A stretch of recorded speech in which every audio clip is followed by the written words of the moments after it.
E le alofa o Yesu, ua mali utalu itani, e ola ia ule pangota, ta wha amanu ainei. Ele mafola fola lea, fola lea ele, mafola fola lea, lo famoni o Yesu, ala lea. Aleluia, aleluia, aleluia. Fasanga e o mata I maunga e o mai ai lo ufisosoani. O lo ufisosoani mai ai o ba o le na whaia le langi a toa male laula. E le tuina mai e ia mape walo wai o le leo ia Israelu e le tu le moe ia e le moe la. E leo ia o vai lo ufa foma lo ufa le a matatu ne ila vai o ile whauma. Hallelujah, hallelujah, hallelujah, hallelujah, hallelujah, hallelujah. Ivi ile ali awa o ia e sili ta watu olona whaamaoni olona lo fai tu maupea se io o ile oti. Ivi ile ali awa o ia e sili e ta watu olona whaamaoni olona lo fai tu maupea se io o ile oti. Alleluia ile tupu. Alleluia ile tupu. O te pese moia. O te siva moia. Vivi ma whaamanu. Alleluia ile tupu. Alleluia ile tupu. O te pese moia. O te siva moia. Vivi ma whaamanu.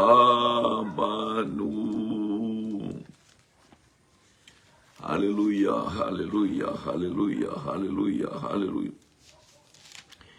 Ele Yehova e fama vaulona alofa.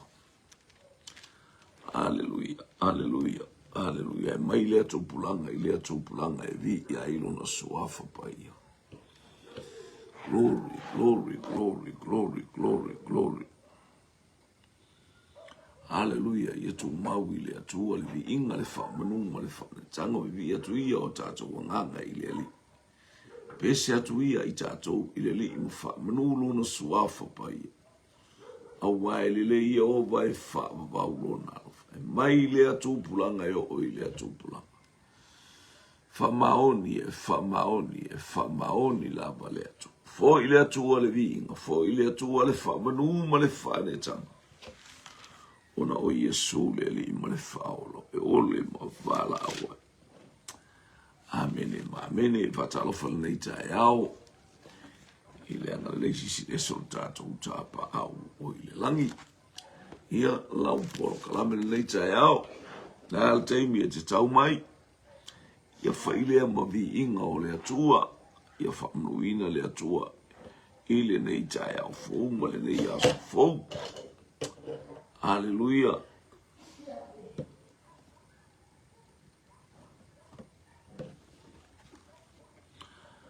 Hallelujah, praise God. Ia ile atu ale vi inga ia i le atua le whane. Tanga le tatou upu nei tai au. Pa maro si au ia te o ia te au ia te tatou uma whatalofo i le Global Kingdom.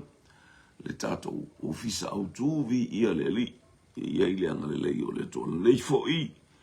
O le eperulum ta upeiva. Wa whaasili-silina. O le sili ese. Le taulanga Iesu i le tūlafono. E tele maua se ami o tonu. Le talale altuspa ia tele maua se ami o tonu i le tūlafono. Ai te maua le ami o tonu ia Iesu Keriso. O le sili o le taulanga Iesu na i lo le tūlafono. E alala na sili ona o le tūlafono, o le ata leo o mea atali, o le ata leo o le tangata o Iesu Keriso. O le au profeta, o le ata fo i o le tangata o Iesu Keriso.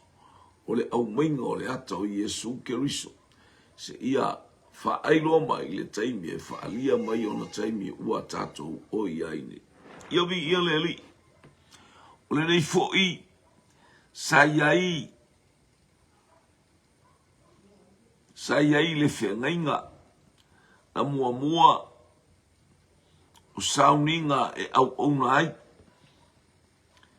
Ma le mea pa ia whaelalolangi. Io le mea pa ia whaelalolangi le whalele na umei a tāwita mai o ia o pete e toma. E mea whaelalolangi le na whau e mose. Mana oile o tāwita e umei ia te eo atu o tauna la no nofu whatasi ma le malu o le atua soani la na nofu a inga. Hapena i tātou o le alimea tātou te mo mia le nganga pa ia e lima taita inga i tātou i mea umalawa tātou te whaia a whatalo whātou i le ma leifo mai ma lai whangunga le lei ia lausunga le whaia onga tama o le laumua ia pole. Hallelujah. I ia le li malo ngā lue le aso nafi mea uma sa whangai na aile au unanga whaftai tele malo le ngā lue malo fo le whamalosi ia malo fo ile whatupu manatu au ngā lue le uso ia vi ia le atua i lo te o wanga ia tui i tusi le a e peru i lon ta upu e iwa. Hallelujah, le e whātusa ai, whaasilinga o le taulanga Iesu i tūlafono, tātou ilo le tūlafono, le pe fōlinga mai ma tātou tino manino iai, e ala le teita inga le nganga pa ia. O le ata o mea atali, mea o tātou iai, o i tātou o le whātinonga le po le whātaunuina le o mea atali. Ia o mea na mabalo mai e li tuspa ia. Hallelujah, le whapea mai. Hallelujah. Saile. Whengainga na mua o sauninga e au nai. Mea ia na whaie e le au sa arona. Le au sa le vi o mea na tofia e le atua. Ia o mea ia sa o se le whengainga o i la tau e whaia. O i la tau e taita ia. O i la tau e whauru whaleina mea umalawa le mamalu o le atua e pe ona tofa e le atua. Ia o maia sa le vi e whaimo o tou mea umalaru tu la fono o belongs to the sa le vi. Io o la velis furua i. Io o la velis furua. Sulua is furua ia apero amo sa whaita ulanga i apero amo na tō mailo na loto. Hallelujah. Na tō mai le loto apero amo mea ia tauna ave. Io a mai tu la fono. Ua whaatu la fono mai ia tauna whai e tangata. Pua ia la tangata e le loto iai. O la ufai mai whai me lea. Ile tu le ayuta ia. Ma le iai o le tu la fono ia e peru. Ua whaatu la fono sfurua i. Mō tangata umala mo iuta ia. Mō tangata ungo Israelu whai sfurua i. Ni ia le atua. I o lewa iuta unga tu sfurua e nuta upe fitu. le tala noa mai ai. Wa a fai fo mo fai pue fitu, mo ta pue fitu a busulua. A fai ua li ua le fai wa fai taulanga. E ao lava ina li ua o le tula fono. Uli o mea uma tula fono, o mea uma e anga ia Yesu Keriso. O mea uma le whianga inga tuai, o mea e anga ia Yesu, o Yesu Keriso. O lo o moli mau maima o lo o tala noa mai ili tangata o Yesu Keriso. Ale uwe mai, ta upe fitu a basu manlua, a wa a fai ua li ua le faiva o fai taulanga, e ao lava ina li ua le tula fono. Mea umala le tula fono ua li ua aisea, lenga ua li ua le faiva o fai taulanga. Fai mea rawa pule sultonu. A wa o ia ua ta ua mai iai o neimea. O so le itu aing, o so le tasi itu aing. Haleluia. Ele ai so lato na au na ile fale ftafa. Ele ai ma se mea i utaia na fai iai. E ai ma se fa upunga le atua e fa peatu ia i utaia. I utaia o outo aulea. Haleluia. O mea nei lalo le tula fono na au mai e salevi. Ele au mai e utaia. O mea fo e fa manuia i le atua. Mea tau salevi. Ale ufai mai. Mai le sulfa awa ua ilo atino lava. Ua tupu mai a iuta lo tato wali. O le tu a inga lea na le tauina mai a ie mose se upu. Haleluia. Ile faiva o faita ulanga. Le wa o mai la le fa mai ele ia se kala le tua mose. O le mele fa ia aia. Tanga na sila fia ele atua le loto ta avita. O le tangata iuta. Mau le aingo yese le tangata. Na te faia le mea uti aloto ia. Ni ia lele. Hallelujah. Hallelujah. Praise God. Ela o tato titino o tato baba. Ai. I famunu yanga le atu. Tu sa ole mea ua faoa. Ah. Praise God. Pela tala to ino. Ole mea na o faoa ma ya. Mai la pa fana o te vatu ilo uata li o Yosefa. Ia leli. Tu sole mea ua ave uta ua faoa aisea. Ole mfain fatau nu. Aua su e seisi e fatau. E mfaina aven mele ilu marsatau. E mawhai e una fatau nu ul faoltanga le atua. E faoltanga le na ta umai. Whanau le tama. Nate tu imu momolo. Pangale wale mfai e sale vi. Na o tupe na o mea aiwa. Ai e sale vi. Na o sfurua ima me whapea. A wale aise. Se wha maoni o sale vi. Ia le utu e me ima ili tato uporo kalame le saba. Hallelujah. Praise God. Awana saunia le poto iluma. E ta ua o le mea paia. Sa iaile tu ngala mepa male lao ai male areto ele o laulau ina i o laulau ina i luma. Hallelujah. O na talatu fo'i o le lua o ia pui ia. Se ia mweli fai pule lua. Awa o mei o le ato le fale a. Le mele fa mei ei lunga. O sauninga au nai. Ma le mea pa ia whaalalolangi. Tu se le tala noa le mea whaalalolangi. O le mea whaalalolangi e mele nfa ile atua ia mose. Hallelujah. Awa whaalea nganga. Hallelujah. Ina ua o. E o mai el taimi o tāwita o laifa. Na sui e tāwita le whale. Pe o na manau nau tāwita e whai se whale. Le na whai e lo nā tali. A o le whale na te whaia se whale moa ue whaavavau. ele whaavavau whale na whae Solomona. A o lo tala noa ia ke riso le a lo tāvita. O ia wana whaia le whale whaavavau. O i tātou o le whale a fio tū mawai le atua. Hallelujah, fina ngalo le atua. Hallelujah. Pau tangata o te wa ai iai. O le tangata e wha maua lalo ma le loto tinga. Manga tete i la upu, ngā tete. Zel mana i o le wha o ngā ina mai ele. E isa i o le upu le. O le whale lea, le whale la lea lea e. Tā pena e mose. Ia o le whale tonu ale o tātou lea ua whaeloa mai pe o whamai ia sua i tātou le malu malu mai paulo. O i tātou o le malu malu o le atua. E fio tu mawai le nganga pa ia o le atua i tonu ia te i tātou. Vi ia le ali.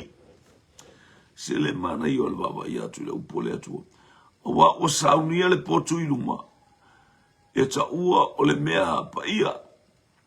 Ua iei tu ngala mepa ia o pe ia o na iloa ia le fale o le atua. Ia o fale.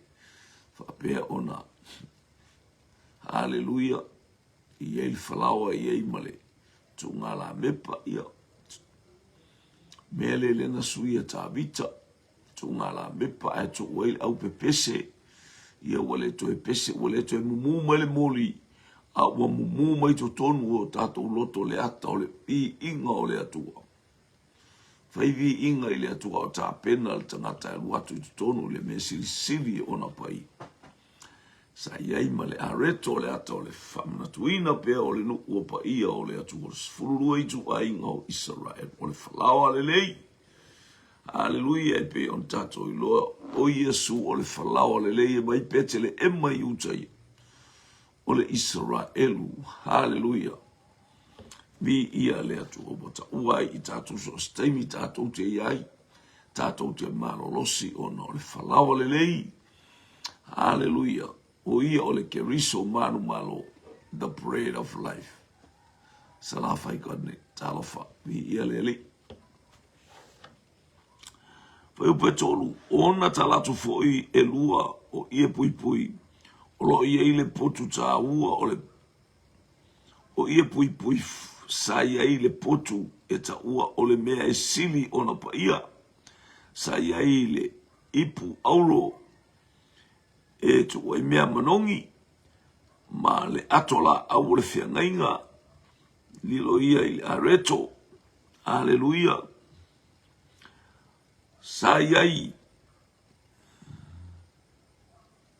lilo ia ile aulo sayai le ipu aulo fa of sayai le manai male toto o arona sa tupu ma papa ma a ole fianga mana ia me ia le tonu le ato ia le te fa mana tu mai ati tato le manai ia o le tato ilo le manai sa aiel no le upo le atua fa tu sana le fa Yesu na ayo to mai le manai o ti la to ia o lo tino le manai na lui fo mai le lan ta pena ia tato le nei lava tai au mai ile anga le aso uma e te ai le manai le mai Yesu o feoti o to ma o nei le manai le o tatou tu e vava ai ia ke riso Yesu o tu e whaamtaltalaina le au apostol. E ala ile upu tustusi ale upu liu tino ale atua. Sa ia iona po le au apostol. Sa mafuta matangata. Hallelujah. Sata la ile no. Hallelujah. Le wato e umai ele atua. Le fisoso animo i tatou. Tatou te popoto ai maata mamai ai. Ia le ali. Ma ia tato matu a whalongo ile mea e whetalai mai ile nganga pai. Sa iona lunga fo ile ia ke rupi pupula a wha a sa ia ile pu aulo ia ngala ole atale ole. Sa ia ile manai ia sa ia ile hallelujah.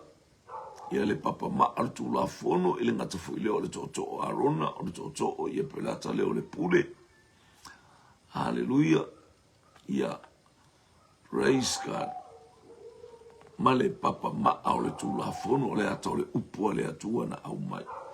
O nei mea uma o le ata o whaamurianga le atua i so stangata na te tau aoina i lea taimi ma lea taimi ina ia whaamarasa. E meisi le tātou taimi ua tātou iai. Whātaunuina o mea uma. I o tātou a ai ma whiinu i o tuu iate i tātou le pule. Hallelujah. Ia tātou malama lama o tātou mata i le upu le tu sa iei papa maa o le tu la fono. O le ata o le upu le atua. Ua tu ina mai mo i tātou. O upu e lima. Sayona lunga les. Ke rupi pupula. Malu ia ile no foa o le lofa. O me ia. Ele mawhai o na tala ta itasi atu.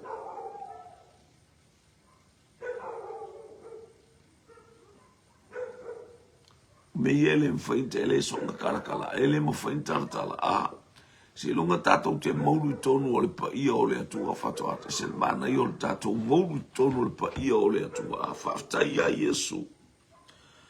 Mea sa ngu tangata uma. Sa lei maseisi.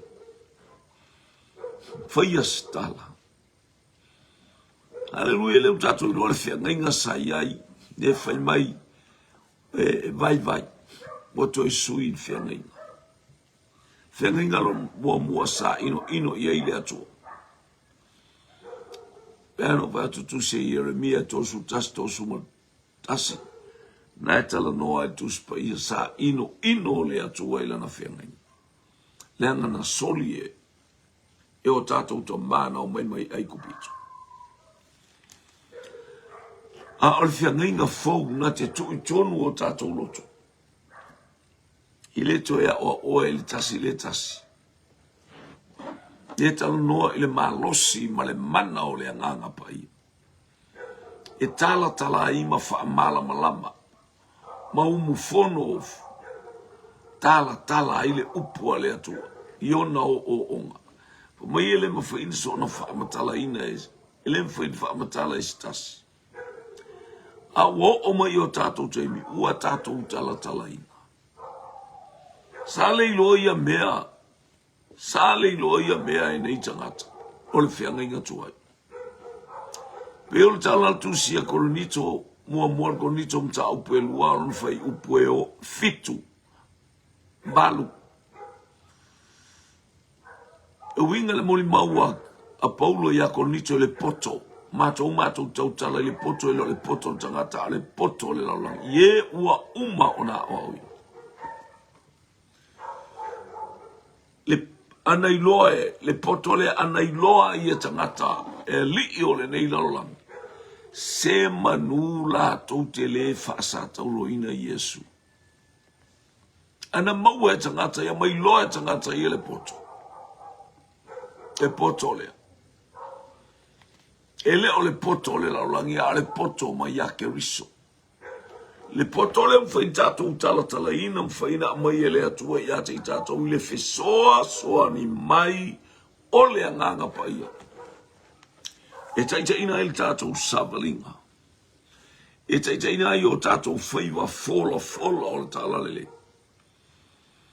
Hallelujah, watu ina mai ele atua i ate i tātou ina i o tātou poto, mai o tātou wata mamai. Hallelujah. Ia i leanga le lei o le atua i me uma tātou te whai. Praise God. Tala whātou kelko lio. Whāsavalu. Ia le li nei tai au. Malo le soifu. Ioi. E tala noa ni tau tia o le atua.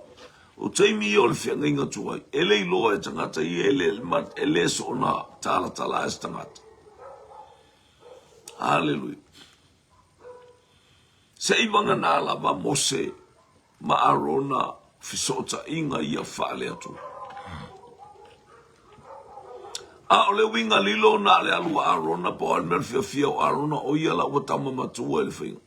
Ai le o malamala ma Arona o ia o le whataita inga o Yesu Kerisu. Ai pangalea o na tupulanga na tutupu mai na ua uma. Umatu arona malana whanau. Ua lātou rei loa mi ngao, ua lātou rei loa aba ili atua. O le fisili a te oi a te aise a wale mi ngao i te elo tangata. Lo ainga. Lātou te lei maua le oa le ua wha o loa i oe le atua i ona pō. Hallelujah. O le whataunu wina o wholawholanga le atua. Lātou te lei loa le oa le ua tuwha mai e le atua i a te oi a te aunga o tātou tūpulanga. Joshua's generation. O le tupulanga o Yosua po le tupulanga Keriso. Lea tātou te ei, lea tātou te whaitau ai. Ele ngata in tātou whaitau. Ele ngata in tātou whasoa ai. A ua ia te i tātou le pule te le. Sa le mawhaina maua le whianga inga tuai. Mea lea e au ngani ai pia ia te oelo usolo utua fine. Ina ia o tātou whaamalolosima ia o tātou sa ili ili. Ma ia tātou wala au i lea nganga pa ia ina ia fio mai. E whatasi ma i tātou. Tātou te mulu mulu au foe i le wheliuri wa ina o le upua le atua. Ia e whasoa ma au whasoa ia o tau tala ma e. Launa.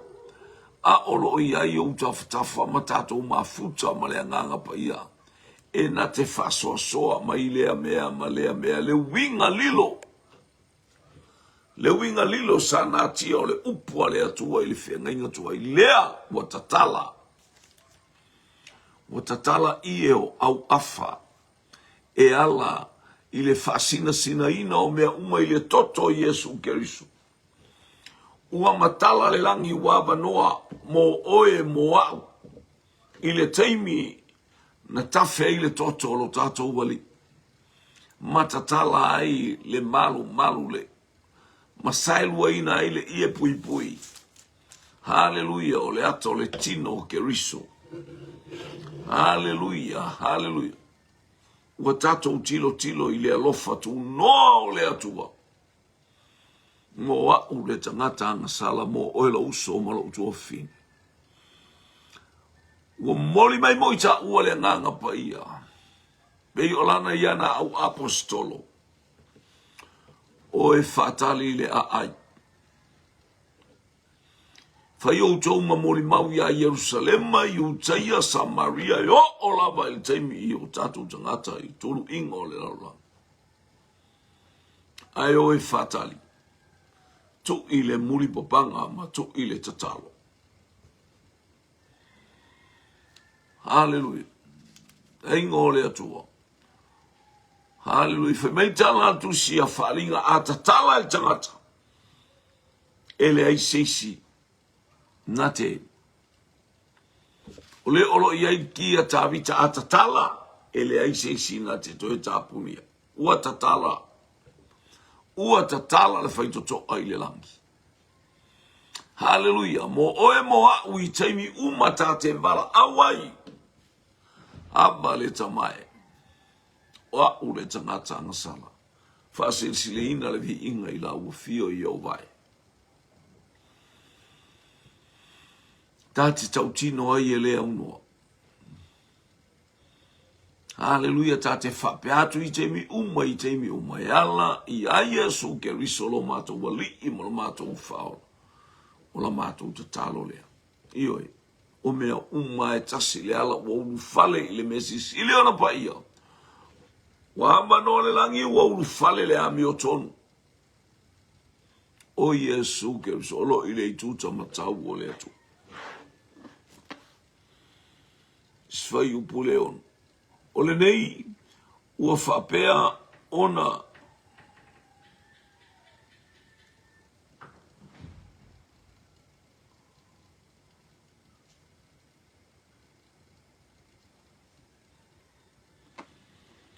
Praise God. Mua ngina wa aile makare ma sa imema mure.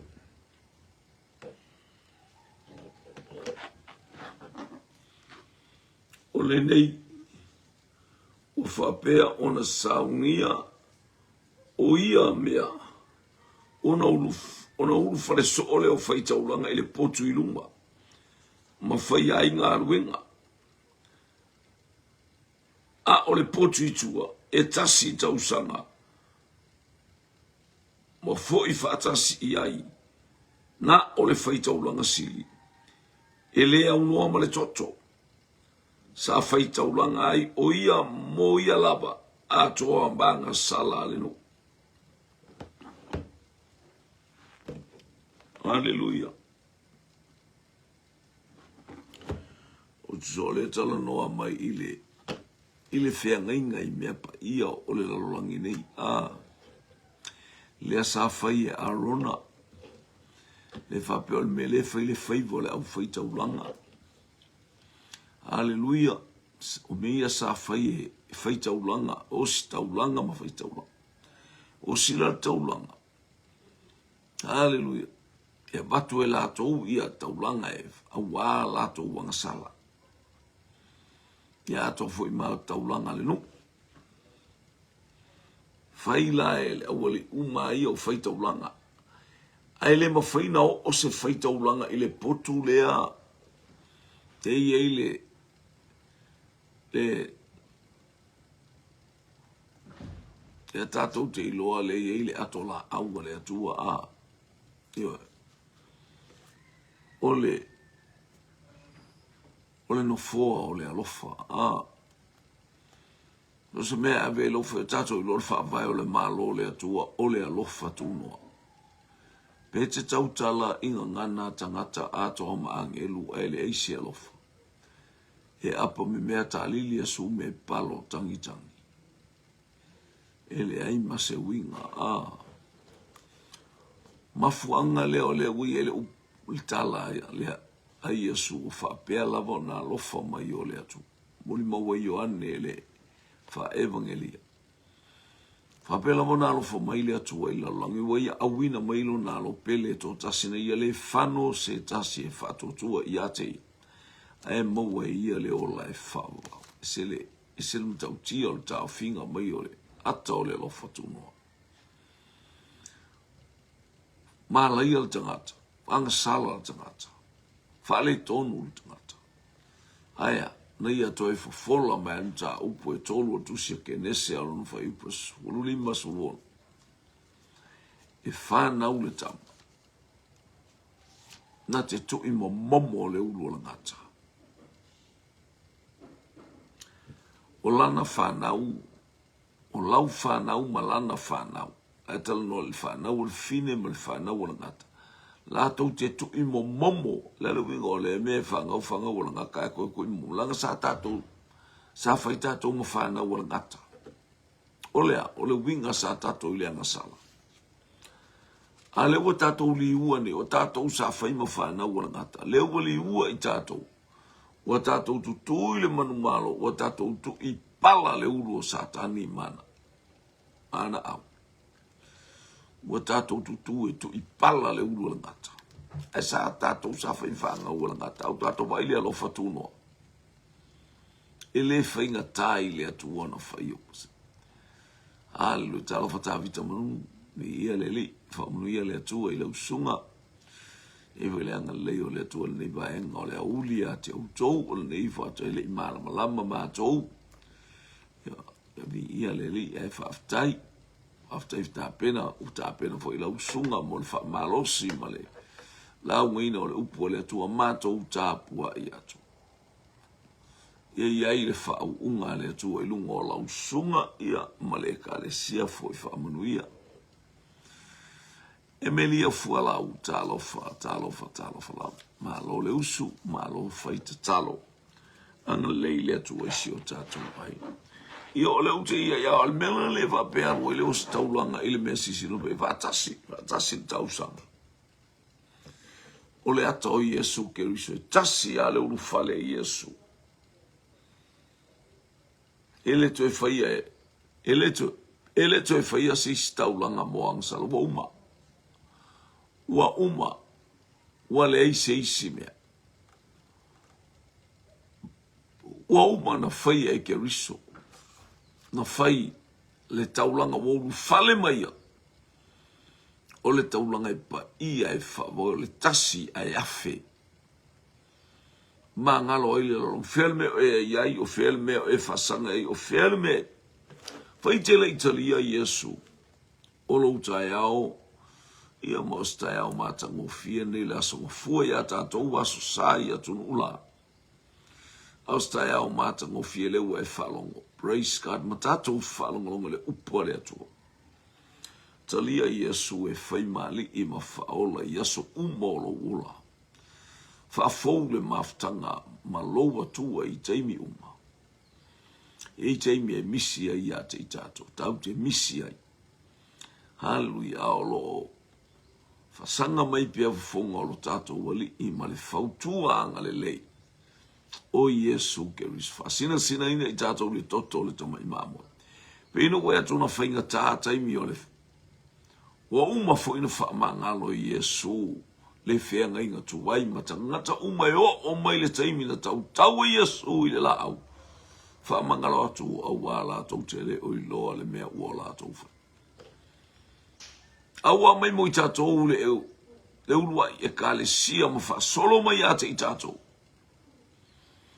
hallelujah le kale sia le se pona le se ila le se manu minu saunia I tatou mo melele male fau unga le mavaya le nganga pa ia e tala ina mea sa le ma fa ina fa matala hallelujah inisio fai taulanga mausi taulanga hallelujah sa fai fo ie arona ai leo malama arona il mele na te fai ba wal mel fia o arona ai mainu fia arona ai leo malama arona ile ata le tusi ate ia ole ata o Yesu Keriso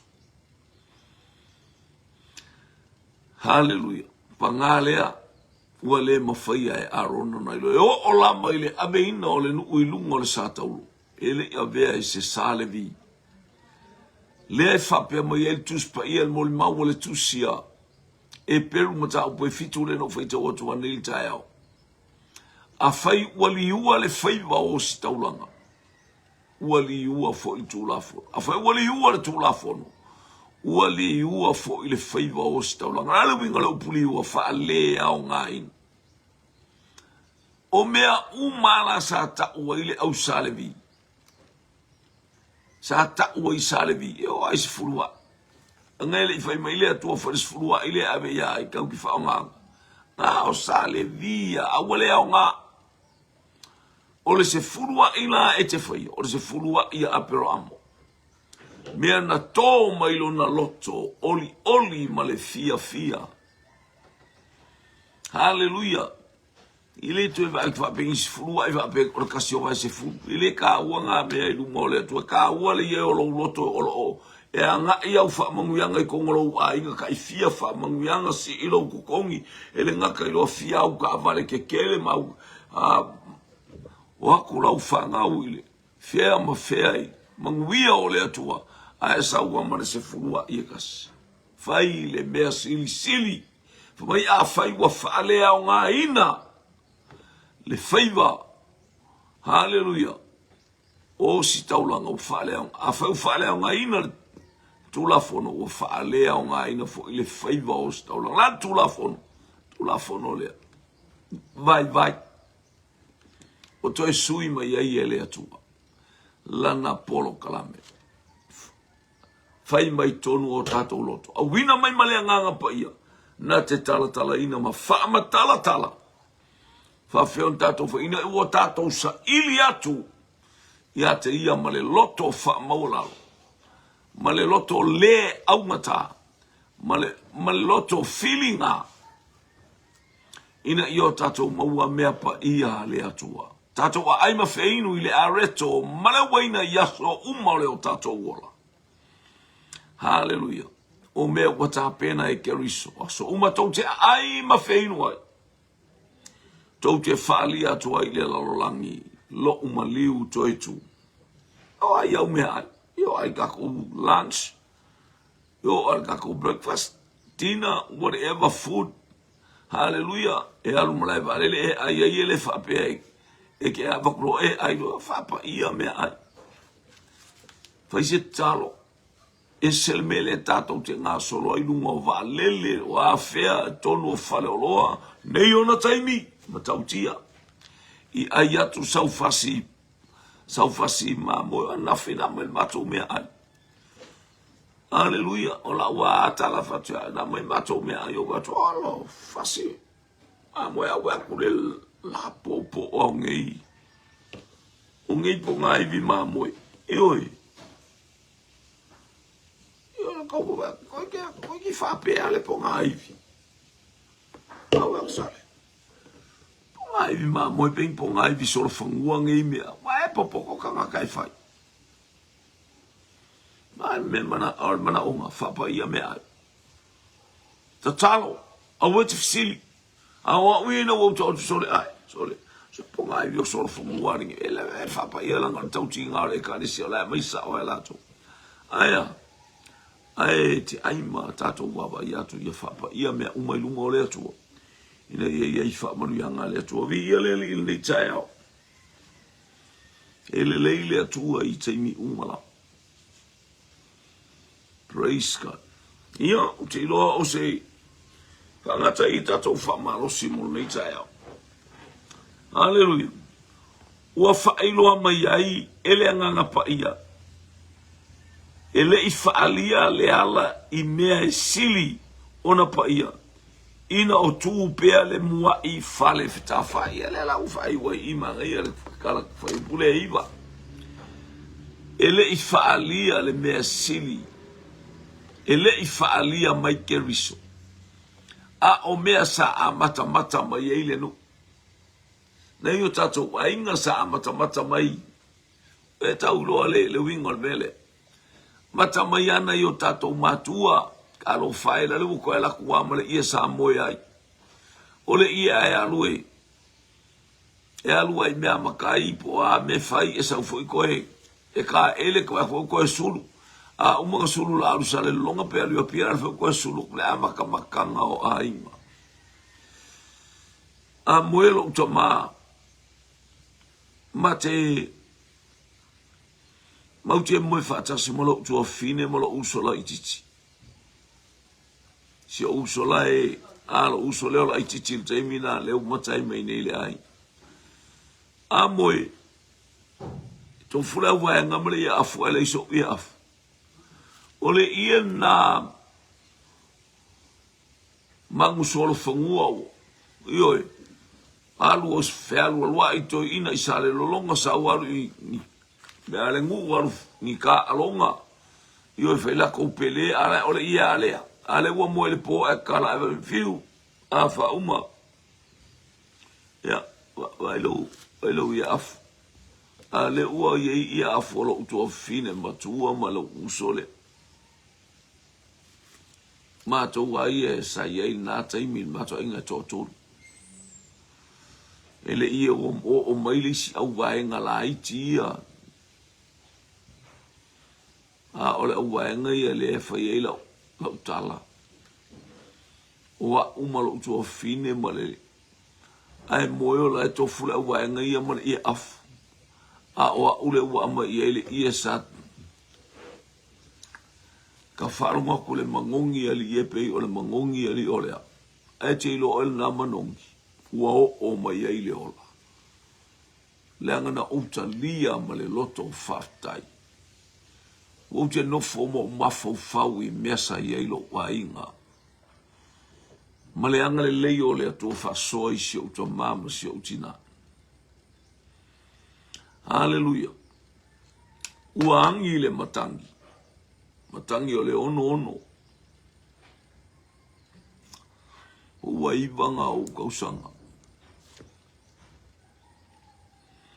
matautia le matangi no tilo le fola o mea oka taimo le fuata ulusa kai pae le mea le ula o foila a inga tai tofu le a inga ma le konga ulu i kafu e pae le mea le ulu a mo mea le ulu palasi e le ngata i le ulu faele wang o la iei ulu le oka o niwe pala lasi mai o le pule a lofa le atua e le palasi mai lunga se fale wasa fa pele ka kaila kukonga ngi uka fafo ta mata mai ele ainga Nau te moe le po, whalongo le ua le matangi, ma le sasa o le makangi le mako whale. Whale le to awha ia, leo se whale apa le mako a inga. Aleluia. Ai mau te mo moe umai man matai o le a inga le usolo utua mamalon whalitua. Ngata i leo nei o whanau ia mamatou uma. Na o lo utua ma lo utina. Aleluia. Lei le la whale o oitu a whale. Whale tau tua ma i el whale tele. Tele mwhaina o moe. Tele mwhaina o moe lo walo whai o mātua. Le toa mai lea tātau me ia sa iei le nuku o lea tua i ona po umawai. Ia tai loa e whape nā le malosi le o tai ai. Ma le vai sa iei le nuku o lea tua na tai tai mai. Tasi al tangata e whalongo iai. Peifo o mea sa whai a inga. E o olo le afiafio la sa whatasi o mātu le a inga i se whaletele o iluma. Ia ono whai mai leo whatonunga le matai. Tasi ale mea o uma i tangata o le whatonunga e sau le matai. Ia ua lesi. Tia whaiska kou. Ea isi mea e ke mga oi. Isi ngasa ngā luenga oi.